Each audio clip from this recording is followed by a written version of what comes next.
Hello there, this is Dr. Cole here to bring you your next lecture in the series of Learning the Law. This is civil law, and this lecture will be on trespass to land. Trespass to land is volitionally entering onto another's land without consent, or starting into motion a chain of events that causes something or someone to enter the land without the owner's consent. Notice that I carefully use the word volitionally, not intentionally. This is because you can be responsible or liable for trespass to land civilly even though you don't know you are on someone else's land. You can enter someone else's land and not know it and violate civil trespass. Pay attention when I talk about the intent necessary for this tort. Okay, here comes trespass to land. Here we go. But first, a word from our sponsor. This is Attorney Ron Cole. If you've been injured in an auto, motorcycle, or bicycle accident and it's not your fault, you may not know where to turn. Call me today and I'll help you recover fair compensation for your injuries, your pain, your time off work, and the impact on your life. Don't go it alone against the insurance companies. Call me at 858-565-4200 and I'll be on your side. Volitional means that the individual decides on and commits to a particular course of action. The mind is willing the body to move. Be careful, however, when you think of intent, because often in torts, you don't need to intend the actual tort. You simply need to will your mind and body to do the acts that add up to the tort. So the term volitional becomes important to understand for tort law, and especially intentional tort law. One cannot be volitional if one is sleepwalking or having a seizure, for example. Chattel is any tangible item of personal property that is movable. It must be movable, therefore land cannot be chattel. It must be touchable, therefore intellectual property cannot be chattel. Chattel. Tangible means something that you can touch or hold. Tangible. Conversion of chattel is an act that is inconsistent with the rights of the owner. Theft would be a great example of conversion because the owner no longer has the chattel. But conversion can also include rendering the chattel in such a way that it is not useful to the owner anymore, doing something to the chattel so that the owner doesn't have it or can't use it, or that it's no good to the owner, or even dispossessing the owner for a period of time that is substantial. In other words, if there is substantial interference with the chattel, it is in fact conversion. So now we get to the definition of the tort of trespass to land. It is a volitional movement by the defendant of some part of his body that results in an intrusion onto another's land without consent, or an action that sets in motion a force resulting in such intrusion. In other words, it's wrongful interference with the exclusive right to use the land. You can also commit trespass to land by putting into motion a chain of events that eventually result in the intrusion upon the land. One example would be that if the defendant pushes X onto the plaintiff's land, there is an invasion of the plaintiff's land, but the defendant and not X is the trespasser because there was no volitional movement by X, but there was by the defendant. Trespassing is entering onto someone else's land without consent. The thing is, you might do this tort intentionally, where you know you're entering onto someone's land, and you might do this tort unintentionally, without even realizing that you're entering onto someone's land without consent. Uh-oh! So the defendant must have intended to do the act that causes intrusion upon the land. But notice that by intent, what we mean is the defendant must simply have volitionally willed his body to move in such a way that it caused intrusion on the defendant's land. It's another way of saying that the defendant doesn't have to know that they're actually trespassing at the time. The other way that the defendant can do trespassing is to start a chain of events into motion that eventually result in the intrusion upon the plaintiff's land. So one day, Ditzy Neighbor was planting poppy seeds on her land. Ditzy Neighbor was not careful with where the poppy seeds went, and some of the seeds, in fact, went onto her neighbor's property. Ditzy neighbor put into motion a chain of events that caused an intrusion upon the land of her neighbor. By throwing poppy seeds onto the land of her neighbor, ditzy neighbor has committed trespassing. But the defendant does not need to realize that the land belongs to another. The defendant is liable for an intentional entry, even though the defendant acts in good faith, believing that the defendant is the owner or even has the right to be there. The defendant simply needs to will their body to move volitionally, and the act of trespass can be committed. So you know you can commit civil trespass without even knowing it just by walking on the land. Criminal trespass means you have to have notice, but for civil trespass, you could do it without even having notice. If the landowner wants to prosecute somebody for criminal trespass, however, they need to put people on notice. Those people need to know. Here we go. You should also know that transferred intent does apply to the tort of trespass.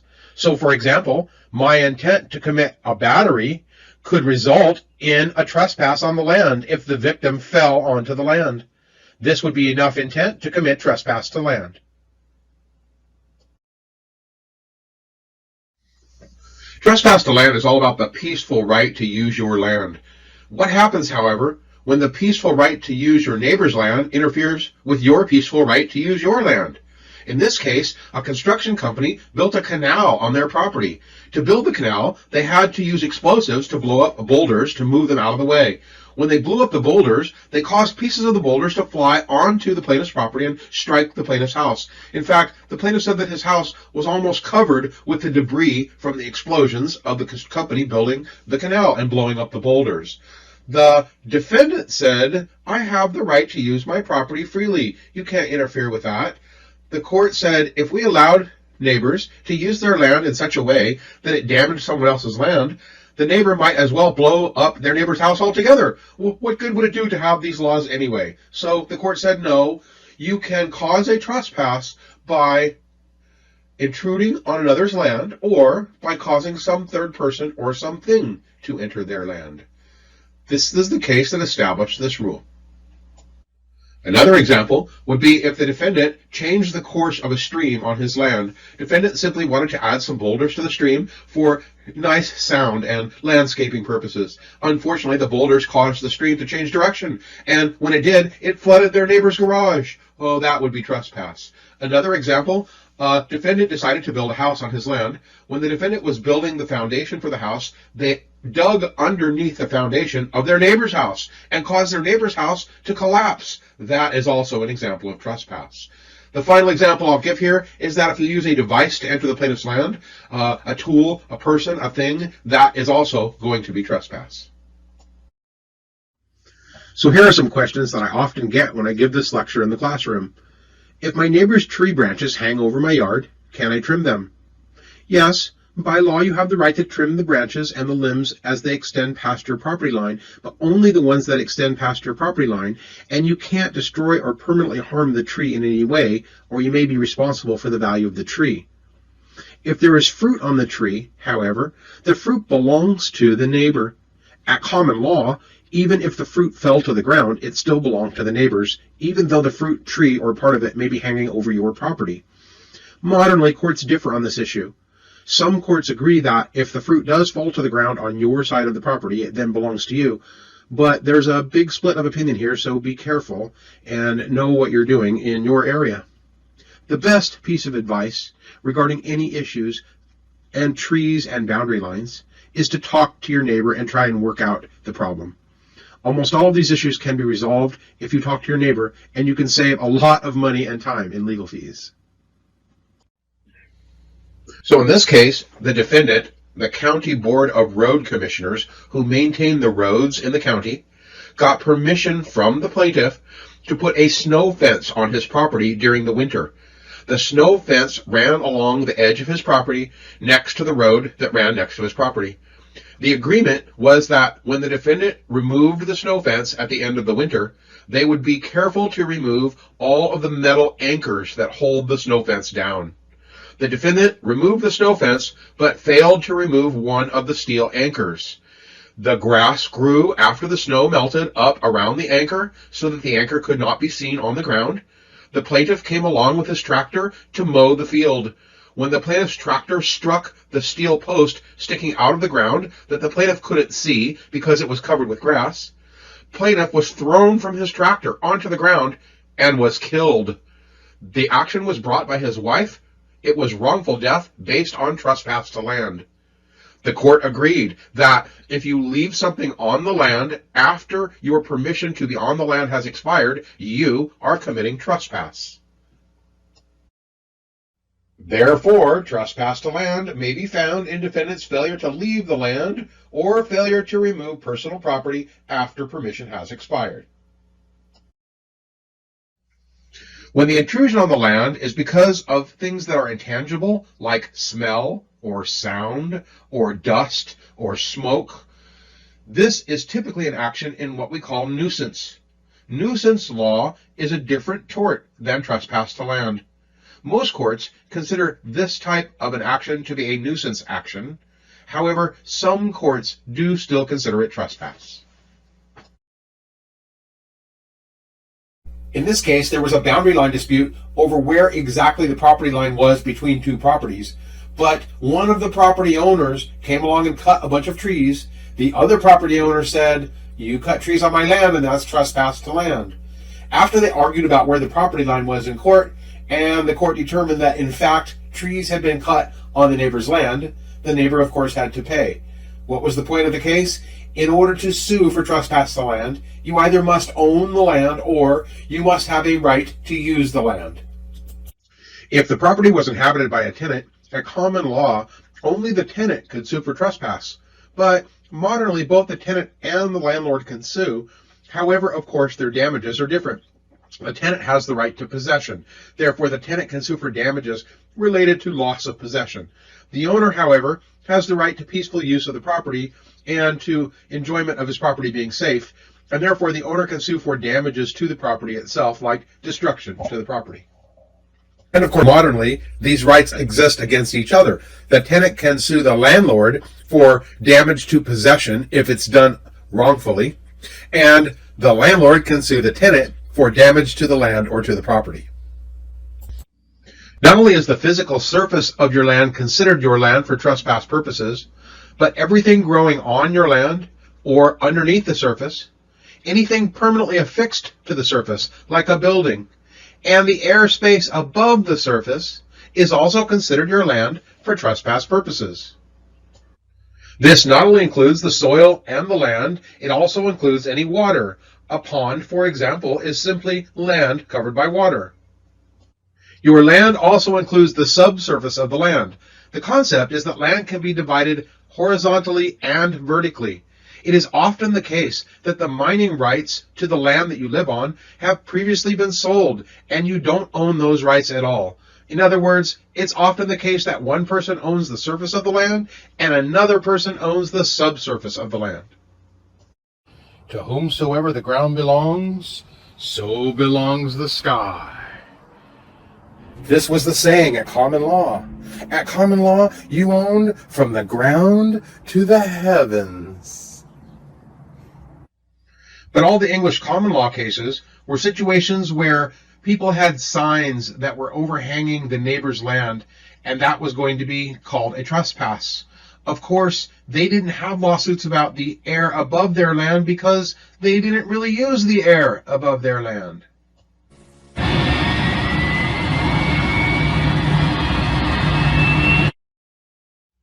In 1974, a company called Skyviews took aerial photographs of a mansion belonging to Lord Bernstein.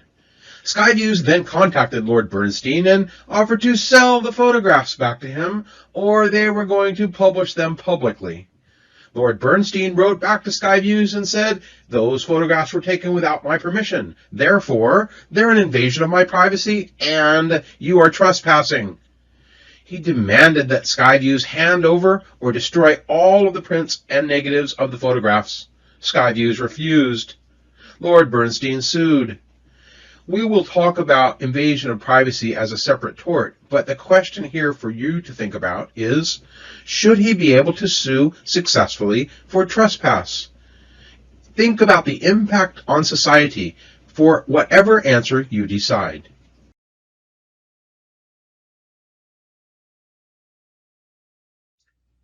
Well, the court ruled it was not trespass because a landowner has no right to possession of that portion of the airspace that extends above the minimum altitudes for normal aircraft flights.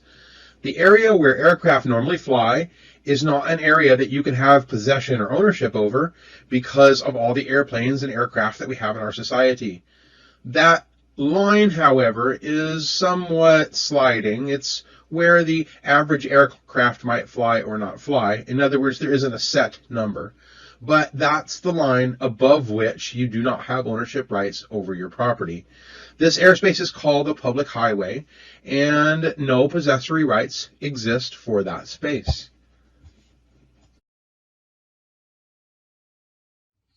Modern authority holds that a landowner's right to possession does extend to the airspace within the immediate reaches of the land, but are often deemed privileged as long as they do not interfere substantially with the landowner's use and enjoyment of his land. In other words, as long as they do not constitute a nuisance. So we're talking about that space that is in the immediate reaches. In other words, other people can use that space as long as it does not constitute a nuisance. But anything above the immediate reaches is that aircraft highway. Most of the legal action regarding that airspace typically is involved with nuisance law, or it involves invasion of privacy law. Devin just got a new drone and decides it would be fun to attach his GoPro camera to the drone, fly around, and take pretty pictures of the sunset. While he is doing this, the drone flies over Old Man Jones' property next door. Devin gets a chuckle, thinking of all the practical jokes he's played on Jones over the years. He looks at the camera and he sees Jones yelling and chasing the drone, which is now only about 5 feet off the ground in Jones' backyard. About that moment on camera, Devin sees Jones grab his chest, turn white, and fall to the ground. He does not appear to be breathing. Devin feels bad, so he calls 911. He later discovers that Jones has suffered a heart attack. May Jones sue Devin? If so, under what theory?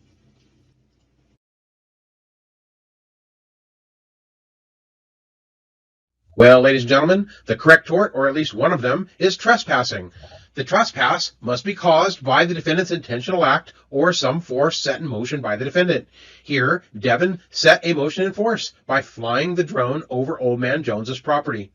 Since transferred intent applies, a trespasser is liable for the harm to the property owner caused, even if that harm was not foreseeable. Since Devin was trespassing by volitionally causing the drone to fly right over Jones's yard, and when Devin saw Jones, he knew he did not have consent, the intent to trespass transfers to the intent to cause the heart attack, and Devin is liable for all of the damages. One important concept to note about trespass to land is that the trespass is committed immediately when the trespasser enters the land. This is important because a landowner needs to have the right to protect his land even if he's not present. If a trespasser continuously trespasses on the land and it's done in a way that is open and obvious and the landowner does nothing for a long period of time, the trespasser might earn a right called a prescriptive easement. In order to protect himself against that, the landowner must immediately stop trespassers, even if there isn't any actual damage to the land. So in the law, we protect landowners by saying the trespass is committed immediately upon the trespasser coming onto the land. A prescriptive easement may be created if the trespasser openly, obviously, and notoriously uses the land for a period longer than 5 years. In that case, the trespasser might earn a right to use the land. In other words, if your neighbor uses your land as a path to the woods where he hunts and does so for over 5 years and you don't do anything about it, put up a fence or signs or stop him somehow, he might earn a right to cross your land whether you like it or not. That's why trespass is committed immediately upon the trespasser entering the land. The defenses to trespass to land include consent. The landowner gave me permission to be here, so I can't be sued for being here. Or the landowner did nothing for a long period of time and I have a right to be here that is called a prescriptive easement. Another defense might be lack of notice. However, note that this defense really only applies to criminal trespass, since the civil trespass variety is committed immediately when the trespasser enters the land. The civil trespasser does not need to intend to, quote-unquote, trespass. The civil trespasser only needs to intend to volitionally enter the land. The final defense to think about is necessity, and this would be a situation where it was a matter of life or death that the trespasser enter the land. I hope you enjoyed learning the basics about the law of civil trespassing. If you want to know more about how this might apply in your situation, or you just need legal advice on something else, call me today at 858-565-4200. Have a great day and be kind to each other. This is Attorney Ron Cole. Make sure you have a simple will or a trust in place so that you don't leave a mess for your friends and relatives. Call me today, 858-565-4200, and let me help you bring peace of mind.